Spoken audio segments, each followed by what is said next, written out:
अस्सलाम वालेकुम। कैसे हैं बच्चों? वालेकुम अस्सलाम। बेटा मैं ठीक हूँ, आप कैसे हैं? बड़े जल्दी ऑनलाइन हो जाते हैं। गुड।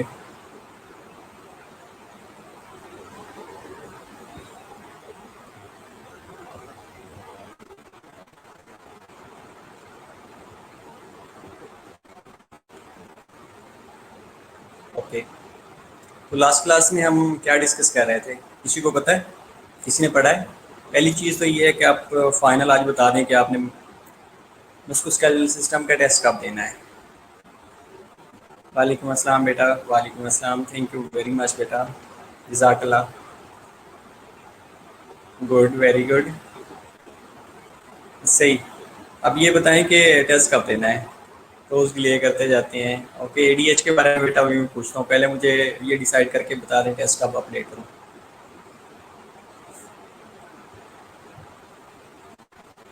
जल्दी बताएं क्योंकि टाइम हमारे पास बहुत थोड़ा है और हमने आज ऑक्सीटोसिन को भी पढ़ना है। इसके अलावा हमने इंटीरियर पिट्यूटरी के हार्मोन के बारे में भी डिस्कस करना है। एग्जैक्टली। Okay okay. एग्जैक्टली आज ऑक्सीटोसिन ही करना है, लेकिन मुझे ये बता दें कि टेस्ट कब देना है। हमारा पहला जो एजेंडा है वो टेस्ट का है।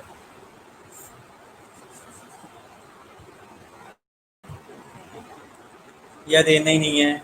नहीं बेटा, जब मैं कहूँ, मैं तो कह रहा था कि आप लास्ट सैटरडे को दे देते।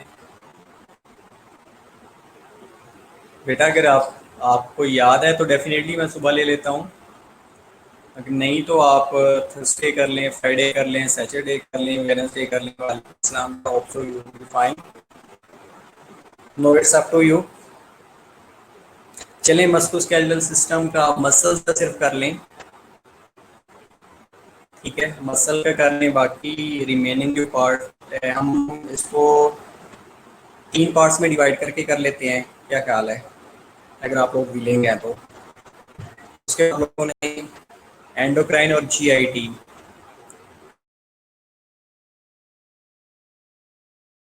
सिस्टम का कीजिएगा, ये दो सेम चैप्टर, ताकि आप लोगों को इंटीरियर और पोस्टीरियर पिट्यूटरी के जो हार्मोन वहाँ पे एज वेल एज जीआईटी में यूज़ हो रहे हैं वो आप लोगों को पता चल जाएगा। ठीक है, ओके।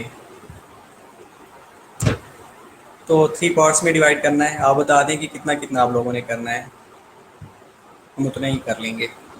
जैसे आप लोग बच्चों की लेंगे हैं, जितना आप इजीली तैयार कर सकते हैं उतने का ही टेस्ट दे दें, मुझे कोई नहीं है। 3 टेस्ट कंडक्ट कर लूँगा, हर वीक में एक टेस्ट ले लेंगे।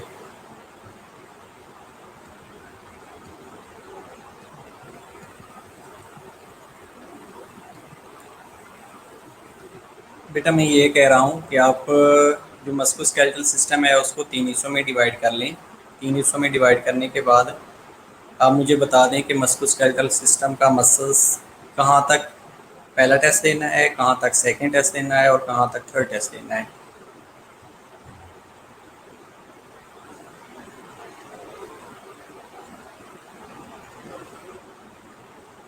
बेटा आप बुक से पढ़ लें, बुक में तो बहुत कम लिखा हुआ है ना। चलिए मैं टेस्ट आप लोगों का बुक से बना लूँगा, आप बुक से पढ़ सकते हैं। बुक में भी बेटा वही मसल लिखे हुए हैं जो स्लाइड्स के ऊपर हैं।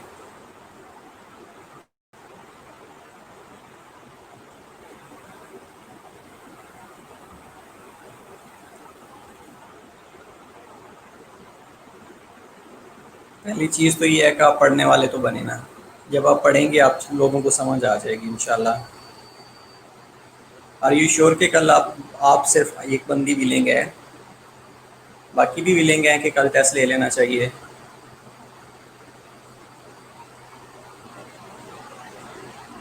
बेटा अभी एक दूसरे से डिस्कस करके बता दो। 3-4 मिनट, हम 15 मिनट पे लेक्चर स्टार्ट कर लेते हैं। ऑक्सीटोसिन उससे पहले आप मुझे एडीएच के बारे में बता देंगे, ठीक है? और आप डिस्कस कर लें, बेशक बाद में बता दीजिएगा, कोई इशू नहीं है। मुझे ग्रुप में मैसेज कर दीजिएगा कि यहाँ तक टेस्ट होना है, मैं वहाँ तक अपडेट कर दूँगा आपको, ठीक है? चलें, बाकी लोगों को 26 स्टूडेंट्स ऑनलाइन हो गए हैं, राइट? ओके। आप ये बता दें कि जो एडीएच है ये रिलीज़ कहाँ से होता है? पहला क्वेश्चन ये है आप लोगों से। और आप लोगों का फुल कंट्रीब्यूशन चाहिए मुझे, जितना आप कंट्रीब्यूट करेंगे उतना आप लोगों को ये चीज़ें गेन रहेंगी, फिंगर टिप पे रहेंगी। पहली ये चीज़ है, पहला क्वेश्चन ये है कि एडीएच रिलीज़ कहाँ से होता है।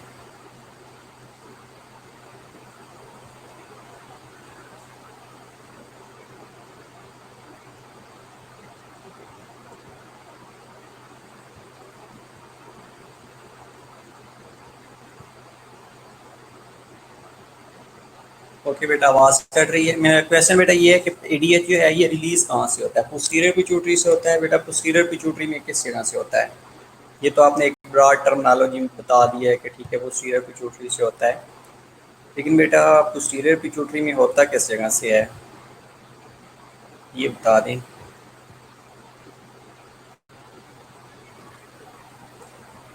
कोई सेल होंगे वहाँ से रिलीज़ होता होगा, उन सेल्स का नाम बता दें। चलिए आप लोगों को और इजी कर देता हूँ। बाद में आप लोग कहेंगे सर ये तो हमने कभी पढ़ा ही नहीं था, ये जो आप पूछ रहे हैं क्या ख्याल है। और मैंने वो सेल्स के नेम भी बताए हुए हैं आप लोगों के कि ये कहाँ से रिलीज़ होता है।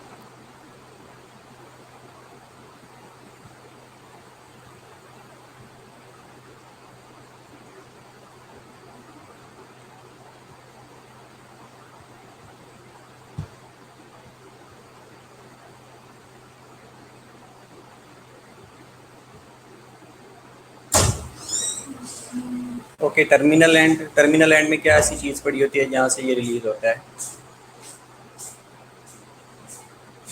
अली हमज़ा आप बता सकते हैं? आप तो क्लास लेते हैं बस, ठीक है, ऑनलाइन होते हैं उसके बाद भाग जाते हैं, क्या ख्याल है? हाँ अली बेटा, मैंने ये पूछा है कि जो एडीएच है ये रिलीज़ कहाँ से होता है। आप लोगों ने बताया पोस्टीरियर पिट्यूटरी में से। क्या पोस्टीरियर पिट्यूटरी में कौन सी जगह से ये रिलीज़ होता है? नहीं, देख लें, आप लोगों ने नहीं पढ़ा ना, इसका मतलब है नहीं पढ़ा। ओके बेटा, क्वेश्चन ये है कि एडीएच रिलीज़ कहाँ से होता है।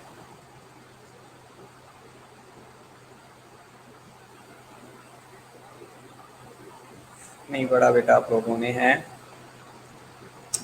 बेटा। आवाज़ कट रही है, बस एक ही बंदी को आवाज़ में प्रॉब्लम आ रही है, बाकी लोगों को डेफिनेटली आवाज़ सही आ रही है।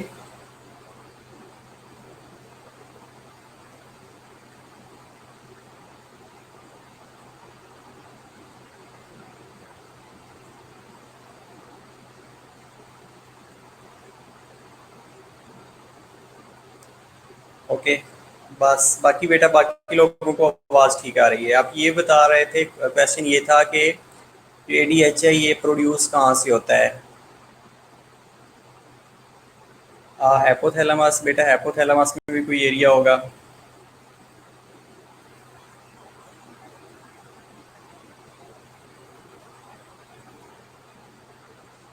ओके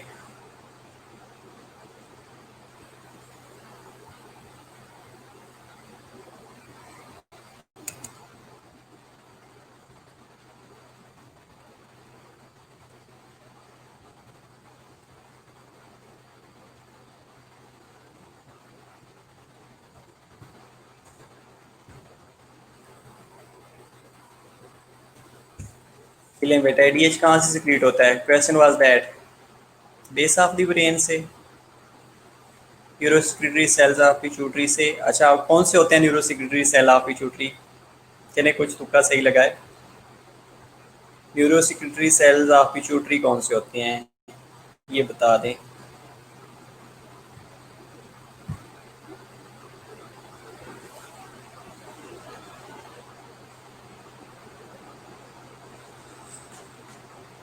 नहीं, किसी ने भी नहीं पढ़ा। अच्छा, किसी ने डायग्राम पर देखी थी जो आप लोगों को स्लाइड्स के ऊपर शेयर की थी मैंने? Osmoreceptor in the hypothalamus, ओ अल्लाह माफ करे बेटा, आपने तो बिल्कुल ही नहीं पढ़ा, ये इतना बड़ा ब्लंडर नहीं चाहिए। Osmo receptors in the hypothalamus ईडीएच secrete करते हैं, वैसे मुझे आज पता चला है। सही। अच्छा, पिट्यूटोसाइड से होता है।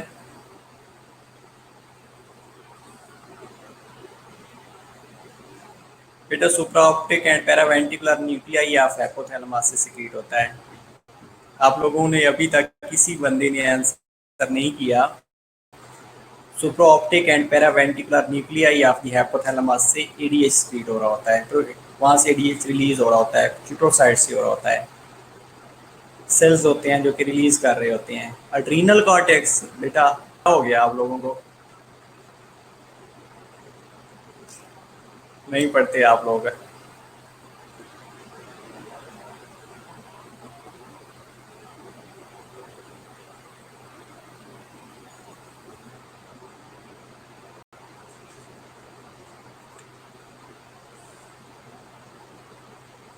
चलें बेटा, एक्सोनल टर्मिनल सिक्रीट, चलें ये बात मान जाते हैं एक्सोनल टर्मिनल से सिक्रीट होता है, ठीक है। अच्छा ये बता दें कि ये सिस्टेमिक सर्कुलेशन में कैसे आता है, कोई ऐसा प्रोसेस होता है जिससे ये सिस्टेमिक सर्कुलेशन में आता है, उस प्रोसेस का नाम बता दें।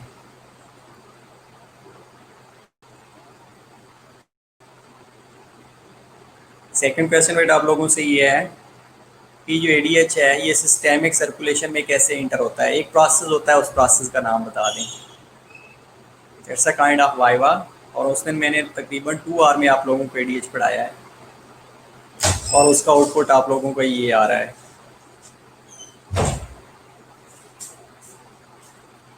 ओके चलें बेटा, क्वेश्चन इज दैट कि जैसे ही एडीएच रिलीज हो जाता है, एडीएच रिलीज होने के बाद पोस्टीरियर पिट्यूटरी से ये सिस्टेमिक सर्कुलेशन में कौन से प्रोसेस के थ्रू आता है।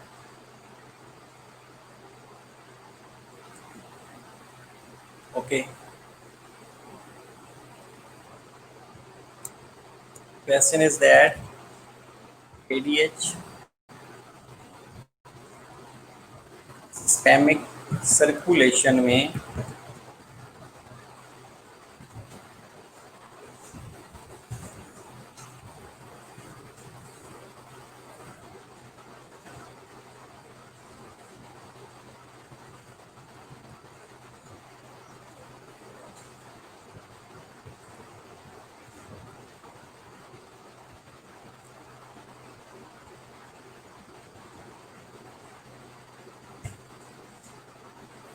ओके बेटा, आप लोगों ने ये क्वेश्चन ये है कि एडीएच जो है ये सिस्टेमिक सर्कुलेशन में कैसे इंटर होता है, कोई प्रोसेस है जिस प्रोसेस के थ्रू ये इंटर होता है, उस प्रोसेस का आप लोगों ने नाम बताना है।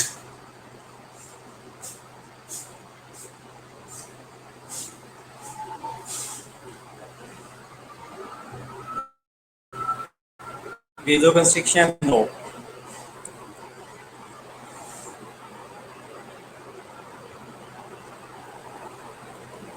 इसके अलावा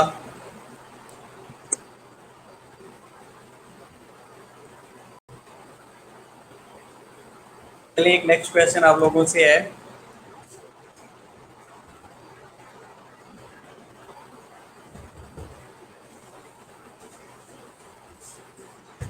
नेक्स्ट क्वेश्चन ये है कि व्हाट इज एक्सोसाइटोसिस। एक्सोसाइटोसिस क्या है?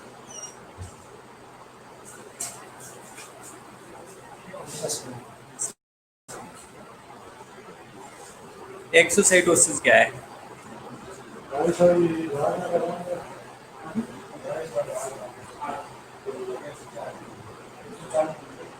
बेटा क्वेश्चन क्या है, मैंने ये पूछा है कि एडीएच सिस्टेमिक सर्कुलेशन में कैसे इंटर होता है। वेजोप्रेशन क्या है? वेजोप्रेशन एडीएच का सेकंड नेम है। एक्सोसाइटोसिस क्या है?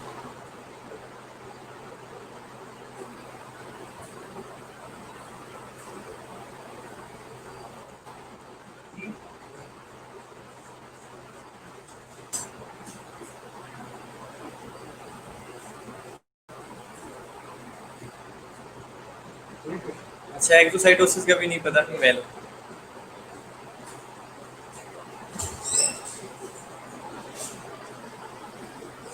ओके डेफिनेटली बेटा, मॉलिक्यूल ट्रांसपोर्ट होते हैं, ग्रेन्यूल्स की फॉर्म में ये स्टोर होता है और वहाँ से ही निकलता है, उस प्रोसेस को एक्सोसाइटोसिस कहते हैं। अब आप खुद सोचिए कि मैंने 2-3 क्वेश्चन किए, आप लोगों को 2-3 क्वेश्चंस का नहीं पता, क्वेश्चंस का नहीं पता, क्या करेंगे आप लोग?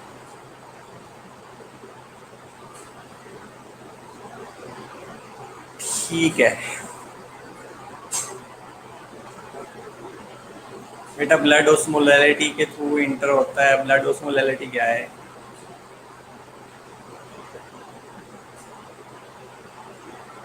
Release of material from cell, उसको एक्सोसाइटोसिस कहते हैं। चलें, अल्लाह पूछेगा थोड़े को बेटा।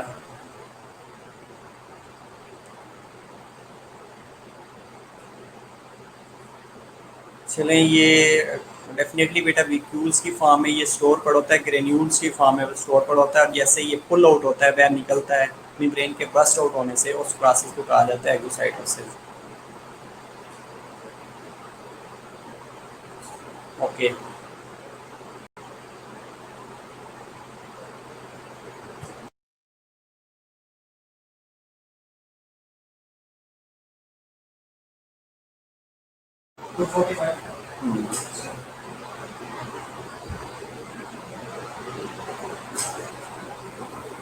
ओके बेटा, बुरी बात है आप लोग नहीं पढ़ रहे आजकल। अगर नहीं पढ़ेंगे तो ये मेरा ख्याल है कि बहुत मुश्किल हो जाएगा आप लोगों के लिए। आप लोगों ने एमसीक्यूज और एससीक्यूज भी नहीं देखे होंगे जो इस चैप्टर के एंड पे मैंने डिस्कस किए हुए थे।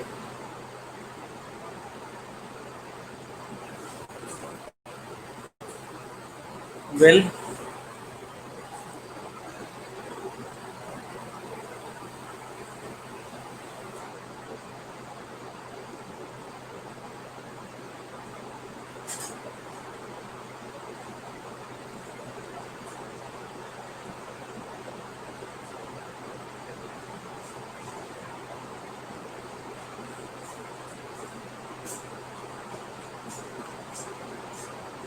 ओके।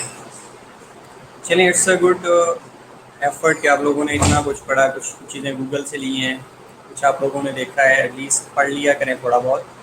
अगर आप लोग पढ़ेंगे तो आप लोगों को और ज़्यादा समझ आ जाएगी। ठीक है। चलिए, इसके अलावा हमने ग्रोथ हार्मोन पहले डिस्कस कर लिया था आई थिंक। आज हम इंटीरियर पिट्यूटरी के भी हार्मोन देख लेते हैं, और पोस्टीरियर पिट्यूटरी में हम ऑक्सीटोसिन को डिस्कस कर लेते हैं, राइट।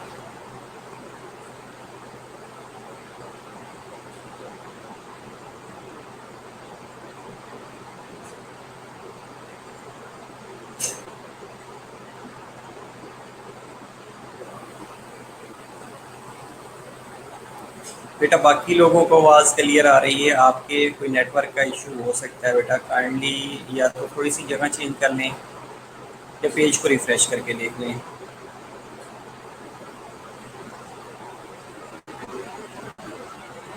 और एडीएच जो है ये बेटा एक्ट कहाँ पे करता है? अगर आपने एक्सक्रीटरी सिस्टम या रीनल सिस्टम पढ़ा हो तो उसमें मेंशन किया हुआ था, इसमें भी मैंने आपको बताया था कि डीसीटी और सीटी के ऊपर। डीसीटी क्या था? डिजिटल कन्वोलेटेड ट्यूब्यूल्स, और कलेक्टिंग ट्यूब्यूल्स या कलेक्टिंग डक्ट्स के ऊपर एडीएच एक्ट कर रहा था। इसका हमने मैकेनिज्म, डिफरेंट मैकेनिज्म्स के बारे में डिस्कस किए थे कि उसमें मोलैरिटी कैसे मेंटेन करता है, वाटर की रीअब्जॉर्प्शन कैसे करवाता है,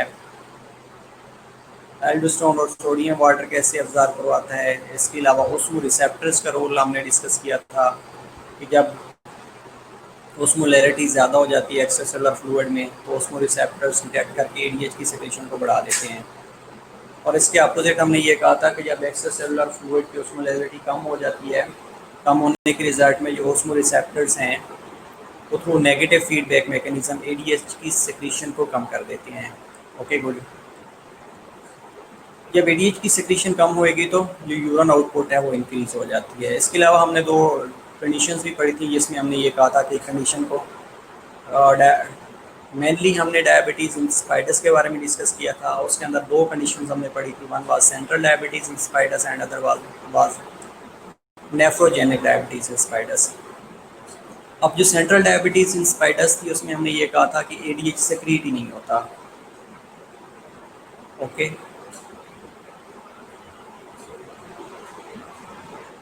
बेटा अगर आवाज़ नहीं आ रही तो आप यूट्यूब से ये लेक्चर ले लीजिएगा, ठीक है। या आप पेज रिफ़्रेश करके बेटा अपनी जगह चेंज करके थोड़ी देख लें। बाकी लोगों को आवाज़ क्लियर आ रही है बेटा। आप लोगों को आई थिंक सो के नेटवर्क का इशू कोई हो सकता है, लेकिन मेरे पास भी सिग्नल फुल है। ओके। तो सेंट्रल डायबिटीज़ इंस्पाइटस में ये था कि जो ईडीएच है प्रोड्यूस ही नहीं होता। जब प्रोड्यूस नहीं होएगा तो उसके रिजल्ट में कलेक्टिंग डक्ट या कलेक्टिंग ट्यूब्यूल्स, और दूसरा डिस्टल कन्वलेटेड ट्यूब्यूल्स, वहाँ से वाटर की रीअब्जॉर्प्शन ही नहीं होएगी। जब वाटर की रीअब्जॉर्प्शन नहीं होएगी तो उस कंडीशन में डाइल्यूटेड यूरिन प्रोड्यूस हो रहा होता है, पॉलीयूरिया की कंडीशन होती है। Other condition was nephrogenic diabetes insipidus, जिसमें जो नेफ्रॉन्स होते हैं वो रिस्पॉन्ड ही नहीं करते एंटी डायबिटिक हार्मोन को।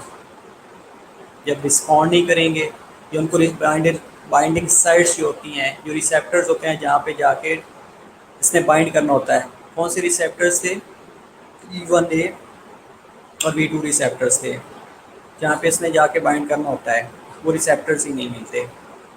यहाँ पे हमने ये चीज़ें ख़त्म की थी कि डायबिटीज़ इन स्पाइडर्स के अंदर सेंट्रल डायबिटीज़ और nephrogenic diabetes. Today we are going to discuss about the oxytocin.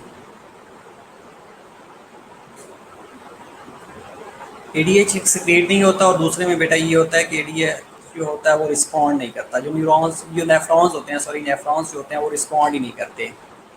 अगर रिस्पॉन्ड नहीं कर रहे तो नेफ्रोजेनिक है, नेफ्रॉन्स के अंदर प्रॉब्लम है। अगर सेक्रीट नहीं हो रहा तो सेंट्रल प्रॉब्लम है। तो उस कंडीशन को सेंट्रल डायबिटीज इंस्पायर्स भी कहा जाता है। वेल ओके, V1 और V2 receptors exactly very good, आप लोगों ने अगर पढ़ा है तो।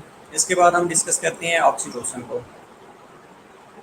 ओके पहली जो चीज़ है बेटा ऑक्सीटोसिन, इंपॉर्टेंट चीज़ इसके बारे में ये है कि ये पॉजिटिव फीडबैक मैकेनिज्म के बारे में, मैकेनिज्म से कंट्रोल होता है।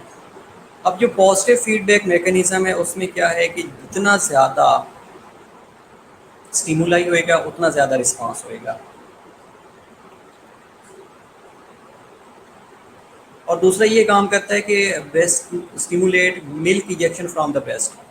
दो ही मेनली काम कर रहा होता है ऑक्सीटोसिन। ऑक्सीटोसिन के बारे में जब भी आप बात करेंगे तो दो काम कर रहा होता है। One is milk ejection and other one is uterine contraction. अच्छा, एक फंक्शन लैक्टोजन भी है। जो बेटा लैक्टोजन है ना, वो मिल्क की सिक्रीशन करवाता है। जो ऑक्सीटोसिन है ये मिल्क की इजेक्शन करवाता है। अब एमसीक्यूज में क्या आ सकता है कि name the hormone that causes secretion of milk from the breast, तो वो बेटा लैक्टोजन है।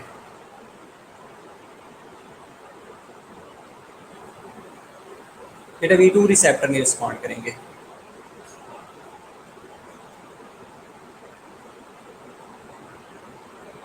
Got it. पहली कंडीशन, हम अगर फंक्शन की बात करें तो दो ही फंक्शंस हैं। पहली कंडीशन ये है कि ऑक्सीटोसिन जो है ये यूट्राइन की कंट्रैक्शन करवाता है end of the gestational period के एंड पे यूट्राइन की कंट्रैक्शन करवाता है, जिसकी वजह से जो बेबी होता है वो डिलीवर हो जाता है। अब जितना ज़्यादा फोर्सफुली वहाँ पे सर्विक्स के अंदर बेटा स्ट्रेच रिसेप्टर्स पड़े होते हैं, वो रिसेप्टर्स जैसे ही बेबी के हेड ऑन स्ट्रेच रिसेप्टर के साथ आके अटैच होगा, स्टिमुलेट करेगा, तो वो स्ट्रेच रिसेप्टर्स हैपोथैलेमस को बताते हैं और हैपोथैलेमस ज़्यादा से ज़्यादा ऑक्सीटोसिन को रिलीज़ करता है। अब जितना ज़्यादा ऑक्सीटोसिन रिलीज़ होएगा उतनी ज़्यादा फोर्सफुली यूट्राइन कंट्रैक्शन होएगी। पहला काम ऑक्सीटोसिन का क्या है कि ये यूट्राइन की कंट्रैक्शन करवाता है, ये कंट्रैक्शन ऑफ यूट्रस करवाता है। दूसरा काम ये है कि ये मिल्क इजेक्शन करवाता है फ्रॉम द ब्रेस्ट। अब अगर हम मिल्क सेक्रीशन की बात करें तो वो प्रोलैक्टन है।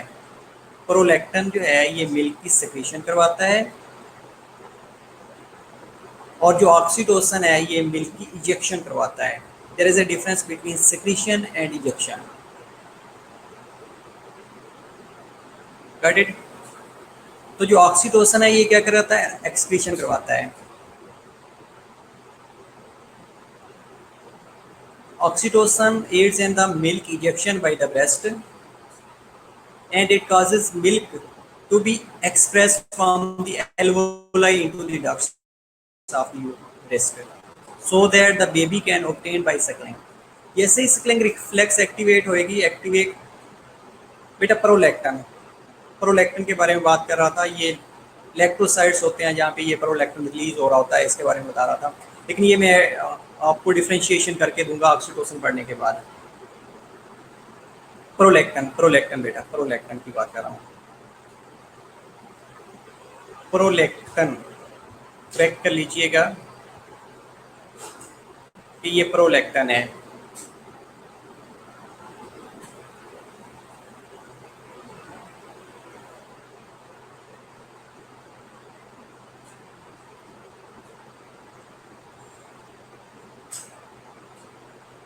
और जो प्रोलैक्टिन होता है ना, ये फीमेल में ब्रेस्ट की डेवलपमेंट करवा रहा होता है और दूसरा सिक्रीशन ऑफ मिल्क करवाता है। प्रोलैक्टिन, PROLACTIN प्रोलैक्टिन की बात कर रहा हूँ बेटा।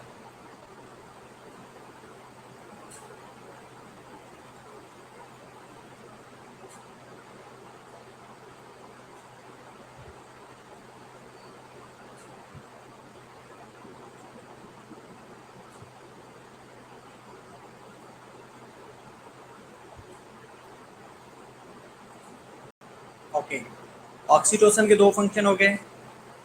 इसके अलावा ये मैकेनिज्म ऑफ मिल्क इंजेक्शन कैसे करवाता है, इसको देख लेते हैं कि milk is continuously secreted into the alveoli of the breast but does not flow easily from the alveoli into the ductal system and therefore does not continuously leak from the breast nipples। अब ये secrete कब करवाएगा, इसकी secretions injection कब होएगी, जब suckling reflex activate होएगी।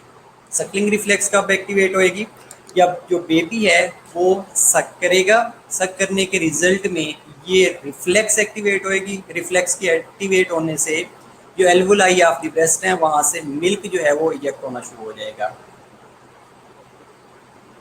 न्यूरोएंडोक्राइंस या न्यूरो हार्मोनल रिफ्लेक्स, इस रिफ्लेक्स ये ट्रिगर होएगी। इस ट्रिगर होने के रिजल्ट में जो इंजेक्शन ऑफ मिल्क है ये देन कंटिन्यूसली होना स्टार्ट हो जाती है। सेक्रीशन प्रोलैक्टिन करवाता है और मिल्क की जो इंजेक्शन है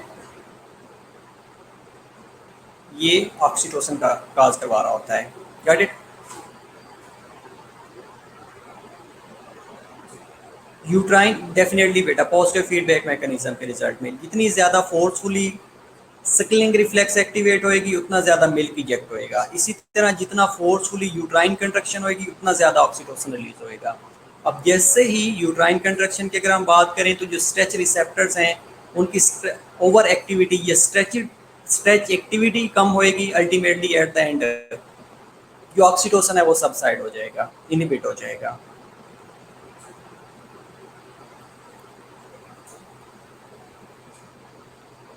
इसके अलावा दो conditions, one is Suckling reflex, other one is uterine construction. ये दो रिफ्लेक्सेस ऐसी हैं जो कि ऑक्सीटोसिन की रिलीज को ट्रिगर कर रही होती हैं, जिसके रिजल्ट में ऑक्सीटोसिन रिलीज हो रहा होता है। मैकेनिज्म में बेटा अगर आप अपने मोबाइल या लैपटॉप के ऊपर एक डायग्राम देखेंगे तो आप लोगों को और ज़्यादा इजी अंडरस्टैंडिंग हो जाएगी कि ये होता कैसे है। The Suckling stimulus on the nipples of the breast causes sensory nerves activation. अब जैसे ही बेबी निपल ऑफ ब्रेस्ट को सक करेगा तो उसके रिजल्ट में क्या होगा कि सेंसरी नर्व एंडिंग्स ट्रिगर होना शुरू हो जाएंगी, सेंसरी नर्व एंडिंग्स की एक्टिवेशन होगी।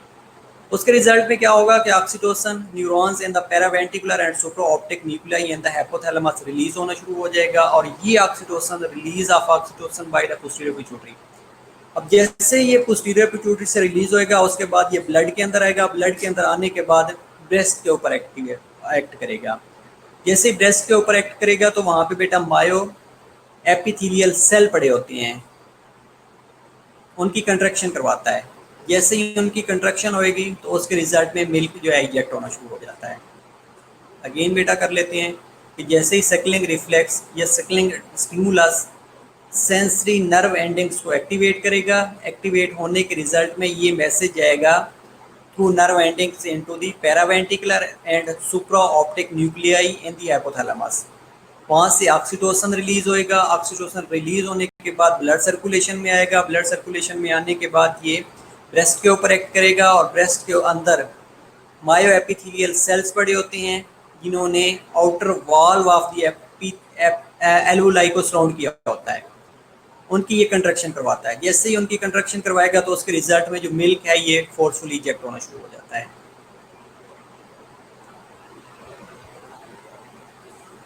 और जैसे ये सकलिंग रिफ्लेक्स एक्टिवेट होती है तो with in less than a minute जो मिल्क की इंजेक्शन है वो स्टार्ट हो जाती है और इस प्रोसेस को मिल्क लैक्टोन या मिल्क इंजेक्शन कहा जाता है।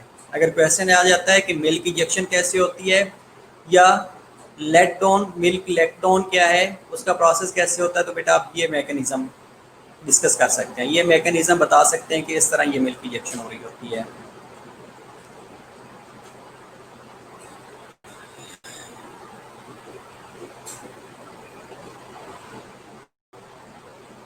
बेटा इसके अलावा जो ऑक्सीटोसिन की सेक्रेशन है दो तरह से कंट्रोल होती है, वन इज एफरेंट इम्पल्सेस जो कि न्यूरोनल इन नेचर होती हैं, और दूसरा इफरेंट इम्पल्सेस होती हैं जो कि हार्मोनल इन नेचर होती हैं।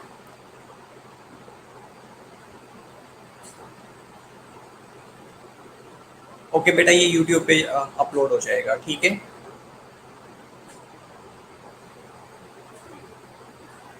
तो बेटा जो एफरेंट इम्पल्सेस होती हैं that are neuronal in natures, और जो इफरेंट इम्पल्सेस होती हैं that are hormonal in nature, ये हार्मोनल हो या न्यूरोनल हो, तो दोनों के रिजल्ट में ऑक्सीटोसिन रिलीज हो रहा होता है।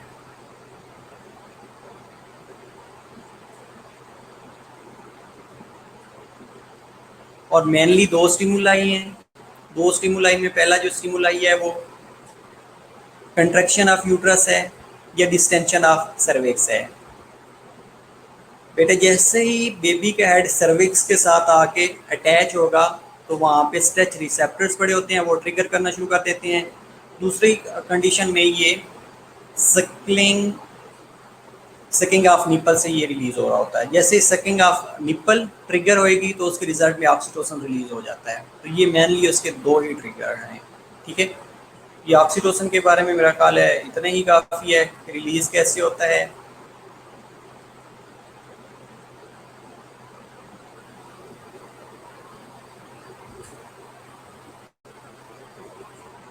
इसके अलावा कुछ टॉपिक्स हार्मोन्स हैं। ओके बेटा, ट्रिगर्स दो ही हैं और दो ही ट्रिगर्स की वजह से ये अपना फंक्शन परफॉर्म करता है। दो ट्रिगर्स के अंदर ये दो स्टिमुलस क्या हैं। पहला स्टिमुलस ये है कि जैसे ही सर्विक्स की डिस्टेंशन होएगी या जब यूट्राइन कंट्रैक्शन होएगी तो ये सर्विक्स की डिस्टेंशन के साथ जैसे ही बेबी का हेड आके अटैच होता है तो ये स्ट्रेच रिसेप्टर को एक्टिवेट कर देता है, और स्ट्रेच रिसेप्टर एक्टिवेशन होने के रिजल्ट में ऑक्सीटोसिन रिलीज होना शुरू हो जाता है। ऑक्सीटोसिन जितना ज़्यादा रिलीज होएगा उतनी फोर्सफुली यूट्राइन कंट्रैक्शन होएगी। दूसरी कंडीशन सकिंग द निपल्स है। जैसे ही बेबी को जब मिल्क रिक्वायर्ड होता है तो ब्रेस्ट मिल्क या ब्रेस्ट की जो निपल्स हैं उनको सक करता है, तो सकिंग के रिजल्ट में क्या होता है कि ये मैसेज सुप्रोऑप्टिक और पैरावेंटिकुलर न्यूक्लियाई इन दी हाइपोथैलेमस तक जाता है। वहाँ से पोस्टीरियर पिट्यूटरी से देन ऑक्सीटोसिन रिलीज होता है। ऑक्सीटोसिन रिलीज होने के बाद ब्लड के अंदर आता है। ब्लड के अंदर आने के बाद मायोएपिथेलियल सेल्स बड़े होते हैं, उनके ऊपर जाके एक्ट करता है, उनकी कंट्रैक्शन करवाता है एल्वोलाई की, और उसके रिजल्ट में जो मिल्क है वो इजेक्ट होना शुरू हो जाता है। तो इस तरह जो मिल्क है ये इजेक्शन हो रही होती है। ये मेनली दो ही फंक्शन है इसके। इसके अलावा कुछ ट्रॉपिक हार्मोन्स होते हैं जिनके अंदर TSH है, इंटीरियर पिट्यूटरी से रिलीज हो रहा होता है, लेकिन इसने एक्ट कहाँ पे करना होता है, ट्रॉपिक और एंडोक्राइन विदाउट पिट्यूटरी कंट्रोल। ये बेटा ये भी इंपॉर्टेंट है दो चीज़ें, ये अगर कर लेंगे तो उसके बाद हम इंटीरियर पिट्यूटरी के नेक्स्ट क्लास में हार्मोन्स कर लेंगे। ट्रॉपिक हार्मोन्स जो कि TSH है, ACTH है, FSH है, LH है, ग्रोथ हार्मोन है, HCG है और HCS है।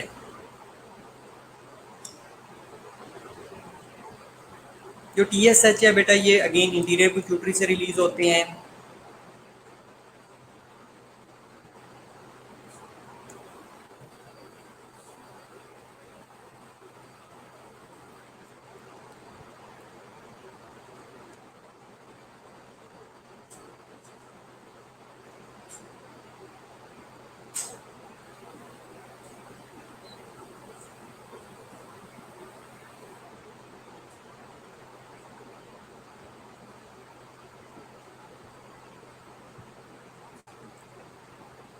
दूसरा ACTH है। ACTH अगेन इंटीरियर पिट्यूटरी से रिलीज हो रहा होता है। एड्रिनल कॉर्टेक्स टारगेट ग्लैंड है इसका। सेम कंडीशन विद FSH और LH। ये भी इंटीरियर पिट्यूटरी से रिलीज होने के बाद ओवरी और टेस्टिस और गलैंड्स के ऊपर एक्ट कर रहे होते हैं। और ग्रोथ हार्मोन जो है बेटा ये लीवर के ऊपर एक्ट करता है, इंटीरियर पिट्यूटरी से रिलीज होता है और वहाँ से इंसुलिन लाइक हार्मोन रिलीज करवाता है। इसके अलावा HCG है, ये HS है, ह्यूमन क्रोनिक gonadotropin हार्मोन है, प्लेसेंटा से रिलीज होता है, टारगेट जो ग्लैंड है इसका ओवरी है। और HCS है, ह्यूमन क्रोनिक स्मेटोट्रोफन है, ये भी अगेन प्लेसेंटा से रिलीज होता है और जाके मेमोरी ग्लैंड को करेक्ट कर रहा होता है। इसके अलावा endocrine glands without pituitary control जिनमें आइलेट्स ऑफ लिंगरसेंस ऑफ पेंक्रियाज है, जो कि इंसुलिन को रिलीज कर रहे होते हैं, इंसुलिन और ग्लूकागॉन को रिलीज कर रहे होते हैं। एड्रीनल मेडुला है, ये एड्रीनल कॉर्टेक्स है, पैराथायराइड हार्मोन है, प्लेसेंटा है, पीनियल ग्लैंड्स है, और कुछ हार्मोन्स जो कि किडनी, हार्ट, स्टमक और इंटेस्टाइन से रिलीज हो रहे होते हैं। These hormones are endocrine in nature, लेकिन इनका पिट्यूटरी कंट्रोल नहीं होता। लाइक अगर कोई प्लेसेंटा से रिलीज हो रहा होता है तो डेफिनेटली उसका इंटीरियर पिट्यूटरी कंट्रोल नहीं है।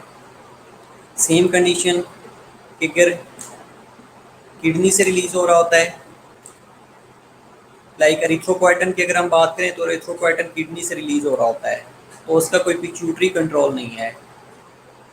हार्ट से कौन सा हार्मोन रिलीज होता है? कार्डियोमायोसाइट से बेटा, कार्डियोमायोसाइट से हार्मोन रिलीज होता है, उसका नाम क्या है? Human chorionic somatotrophin. HCS stands for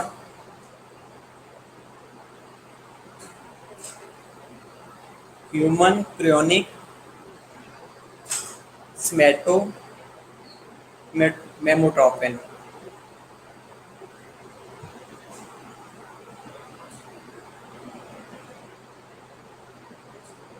बेटा ये फीडबैक मैकेनिज्म के थ्रू कंट्रोल हो रहे होते हैं। अगर pituitary, very good, ANP, okay. तो बेटा ये अगर ANP रिलीज हो रहा होता है तो ये फीडबैक मैकेनिज्म के थ्रू कंट्रोल हो रहे होते हैं। लाइक अगर सपोज हम ANP की रिलीज देखें तो ANP कार्डियोमायोसाइट से रिलीज होने के बाद आके किडनी के ऊपर एक्ट कर रहा होता है, लेकिन पिट्यूटरी से नहीं रिलीज होता। इसी तरह एरिथ्रोपोएटिन की अगर हम बात करें तो ये भी किडनी से रिलीज होता है। जब किडनी से रिलीज होता है तो ये भी अगेन फीडबैक मैकेनिज्म के थ्रू कंट्रोल होता है। स्टमक की अगर हम बात करें तो स्टमक में और इंटेस्टाइन के अंदर जो हार्मोन रिलीज हो रहे होते हैं, these hormones are endocrine in nature. Endocrine system के अंदर तो आते हैं लेकिन इनका पिट्यूटरी कंट्रोल नहीं होता। लेकिन जो ट्रॉपिक्स हार्मोन्स हैं उनके अंदर वो मोस्टली जो इंटीरियर और पोस्टीरियर पिट्यूटरी से रिलीज हो रहे होते हैं, उनका पिट्यूटरी कंट्रोल होता है। जिस तरह हमने ADH की बात की थी या ऑक्सीटोसिन की बात की थी, तो ये बेटा पोस्टीरियर पिट्यूटरी से रिलीज हो रहे होते हैं। जब पोस्टीरियर पिट्यूटरी से रिलीज होते हैं तो मीनिंग टू से उनका पिट्यूटरी कंट्रोल है। इसी तरह सर्टेन सेक्रेशंस जो कि इंटीरियर पिट्यूटरी से आ रही होती हैं, इंटीरियर पिट्यूटरी का कंट्रोल है। और ऐसे हार्मोन्स जो कि एंडोक्राइन तो हैं लेकिन उनका पिट्यूटरी कंट्रोल नहीं है। तो ये क्वेश्चन भी आ सकता है कि कुछ ऐसे एंडोक्राइन ग्लैंड्स का नाम लिखें जो कि विदाउट पिट्यूटरी कंट्रोल है, तो उनमें अंतर बेटा ये आप लिख सकते हैं, ये मेंशन कर सकते हैं। इस चैप्टर्स के आपने MCQs और SCQs देख लेने हैं। ऑक्सीटोसिन ADH देख लेना है। नेक्स्ट क्लास में हम इंशाल्लाह ADH और ऑक्सीटोसिन दोबारा आप लोगों से पूछा जाएगा।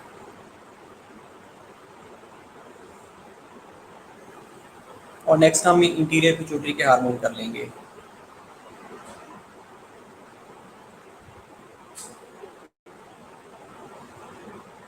बेटा ये MCQs के आंसर भी समझाने हैं। बेटा ये नीचे आंसर दिए हुए हैं, अगर आप लोग देखेंगे तो आप लोगों को समझ आ जाएगी। अगर ये ऊपर वाला चैप्टर पढ़ेंगे तो आप लोगों को समझ आ जाएगी। अगर MCQs भी मैंने करवाने हैं तो फिर बेटा आप ना पढ़ें, फिर आपका पेपर ही मैं ही दे देता हूँ, क्या ख्याल है?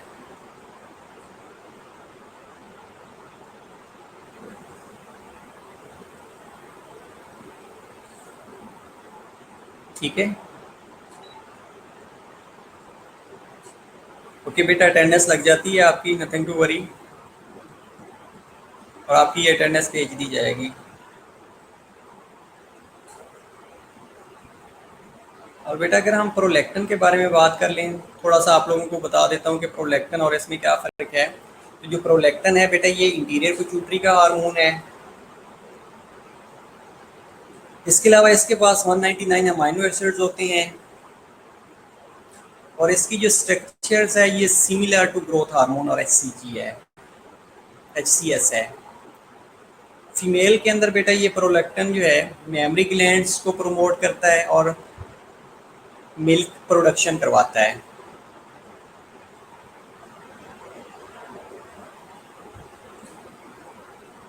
बेटा ट्रू फॉल्स की आगे एंड पे अगर आप देखेंगे तो आंसर भी मेंशन किए हुए हैं और गाइटन की बुक से लिए गए हैं। अगर आप गाइटन की बुक ओपन करेंगे, थोड़ी सी मेहनत करेंगे तो आप मेरा ख्याल है कि टॉपर भी बन सकती हैं। ठीक है, लेकिन आप कोशिश करें, अगर नहीं समझ आती तो ठीक है, मैं आपको ये क्वेश्चन करवा दिया करूँगा, एमसीक्यूज और एससीक्यूज भी करवा दिया करूँगा। बेटा एमसीक्यूज में ऑप्शन जो दिए हुए हैं वो मोस्टली करेक्ट हैं, एक दो फॉल्स होंगे, बाकी सारे करेक्ट होंगे। उसमें सिर्फ ये होता है कि आप लोगों का नॉलेज चेक किया जा रहा होता है, और जब मैं एमसीक्यूज बनाता हूँ तो मैं यहीं से एमसीक्यूज बना रहा होता है, स्टेटमेंट चेंज करके। बात एक ही होती है, ऑप्शन वही होते हैं, लेकिन आप लोगों को समझ नहीं आ रही होती उस time.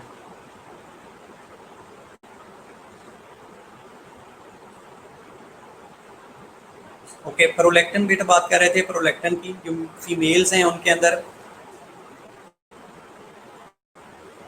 Prolactin promotes memory gland development और मिल्क प्रोडक्शन करवाता है। ओके, और जो मेल्स हैं उनके अंदर इसका जो फंक्शन है बेटा अननोन है। अननोन फंक्शन होने की वजह से सर्टेन बुक सेज के प्रोलैक्टिन अगर एक्सेसिव सेक्रेशन इसकी हुई है मेल्स के अंदर तो ट्यूमर काज करवाता है और इम्पोर्टेंस काज करवा रहा होता है। ओके, बाकी इंशाल्लाह हम नेक्स्ट क्लास में इंटीरियर पिट्यूटरी के हार्मोन करेंगे, जिसमें हमने ग्रोथ हार्मोन बेटा कर लिया हुआ है। बाकी जो रिमेनिंग हार्मोन है वो वन बाई वन हम डिस्कस कर लेंगे। बेटा इसको पढ़ लीजिएगा एक दफ़ा, ऑक्सीटोसिन और एडीएच को। अगर किसी चीज़ की समझ नहीं आएगी तो आप बेशक थर्सडे क्लास है ना, थर्सडे मेरे से क्लास में पूछ लीजिएगा। अगर नहीं भी समझ आती तो फिर भी आप मेरे से व्हाट्सएप ग्रुप में भी पूछ सकते हैं, शेयर करके इस चीज़ की समझ नहीं आ रही, मैं वहाँ पे भी समझा दिया करूँगा। लेकिन आप लोगों ने पढ़ना ज़रूर है बेटा। अगर आप एमसीक्यूज़ देखेंगे ना तो उसमें मोस्टली ट्रू दिए हुए हैं, और इसमें जो ऑप्शन होती है वो मैं चेंज कर देता हूँ। बेटा जो एडीएच है बेसिकली ये सुप्राऑप्टिक और पैरावेंटिकुलर न्यूक्लियस ऑफ द हाइपोथैलेमस से रिलीज हो रहा होता है। ट्यूमर और इम्पोर्टेंस काज करता है मेल्स के अंदर बेटा।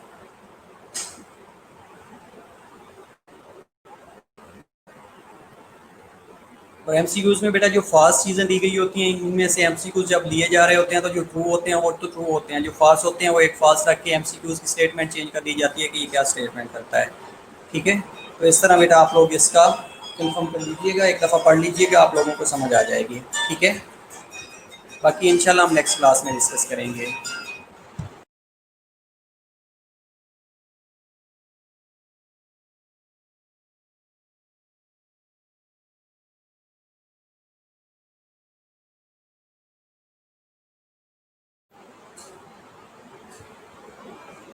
बेटा किस चीज़ के स्पेलिंग, बेटा किस चीज़ के स्पेलिंग पूछे हैं आपने?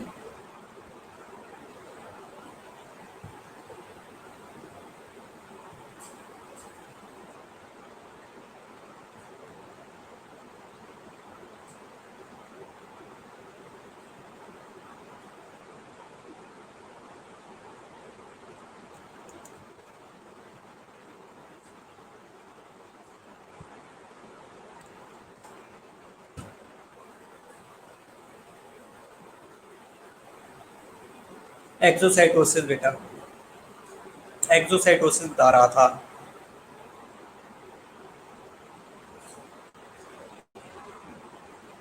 एडीएच जो सिस्टेमिक सर्कुलेशन में जा रहा होता है उस प्रोसेस का नाम एक्सोसाइटोसिस है। ओके इंशाल्लाह बेटा, थर्सडे वाले दिन हम इसको कंटिन्यू कर लेंगे।